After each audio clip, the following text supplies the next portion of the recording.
I'm Miss Sarah in Gwinnett County Public Library, and tonight we're reading The Sleepy Songbird by Suzanne Barton.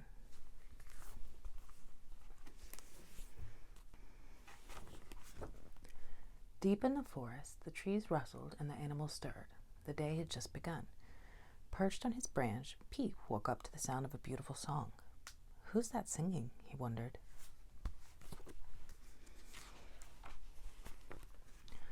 Peep stretched out his wings, fluffed up his feathers, and decided to follow the tune. He soared on the breeze to the edge of the forest, where high up in a tree he found an owl. "Is it you who is singing?" asked Peep. "It's not me," hooted the owl.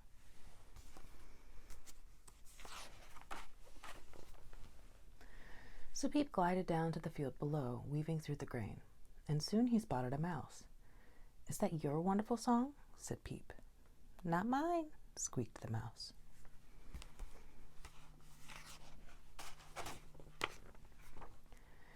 Peep hopped through the poppies and followed the song down to the riverbank. As he watched the water sparkle and swirl, up popped a frog. "Have you been singing?" said Peep. "No," croaked the frog. "The song is coming from over there."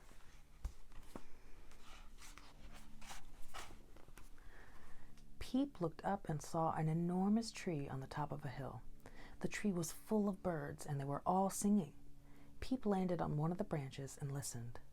"That was beautiful," said Peep when they had finished. "I've never heard anything so lovely." "Thank you," chirped a friendly bird. "We're the dawn chorus."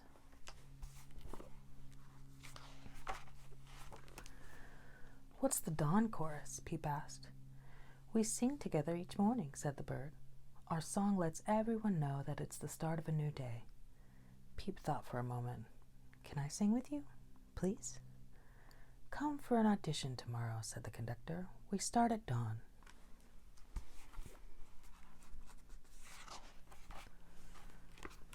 Peep was so excited that he flew straight home and practiced all evening.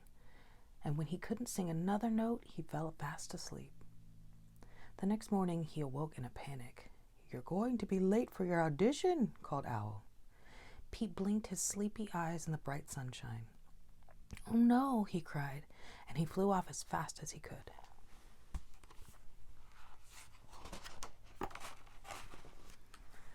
But he was too late. "I'm sorry, Peep. The day has begun and the dawn chorus has already sung," said the conductor. "Can I have one more chance?" begged Peep. "Come back tomorrow," said the conductor, "but don't be late."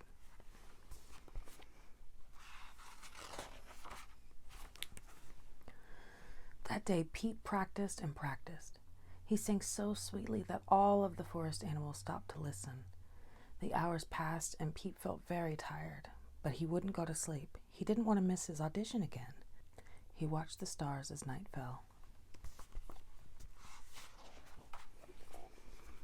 Just before dawn, Peep set off for the audition, but when he got there, he was so tired that all he could do was yawn. "Oh dear, Peep," the conductor sighed. "Perhaps you're just not meant to sing with us." Peep felt very sad as he walked away. "Now I'll never be part of the dawn chorus," he said to himself.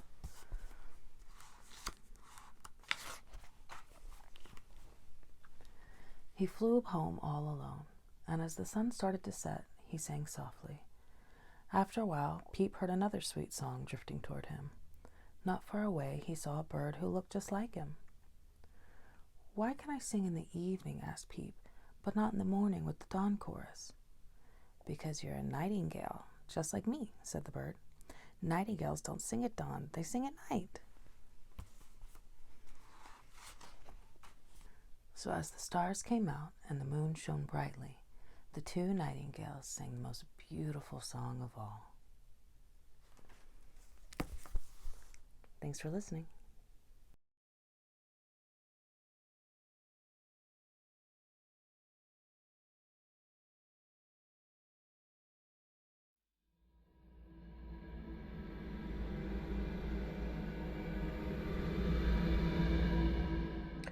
Twinkle, twinkle, little star, how I wonder what you are.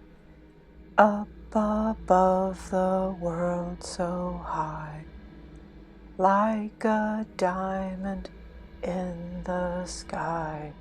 Twinkle, twinkle, little star, how I wonder what you are.